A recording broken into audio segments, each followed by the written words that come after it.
Okay, so as I've mentioned, you need to have everything listed down. So step one, have all your sources of income combined, see how much you're earning. Okay. Step two, know how much you're spending. So that's identifying your fixed expenses, the expenses that don't change. So that's like your rent. Second, identify also your variable expenses. So like your groceries, your utilities. And then from there, you can compare your expenses and your income, and you can determine what we call your discretionary income. So that's how much is left after you minus your expenses. So there are two ways to increase your discretionary income.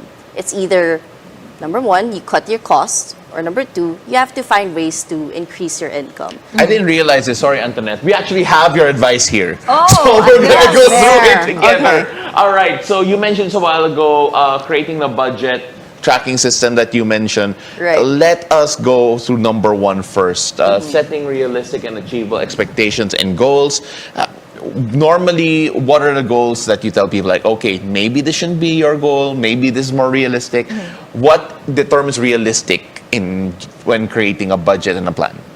It has to fit, first and foremost, your financial capacity. That's why I always say personal finance is personal, because what works for others may not work for you. And let's say the first thing you ask is, okay, what do you want to achieve in 3 years' time, in 5 years' time, in 10 years' time? And then we go back to assessing, okay, how's your current finances? Are you earning enough for this? Are you saving enough for your goals? So basically, the best way to start is to start small. That's what I always say. That's how you can make your goals realistic.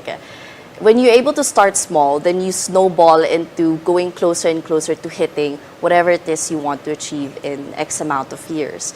So that's being able to set realistic and achievable goals.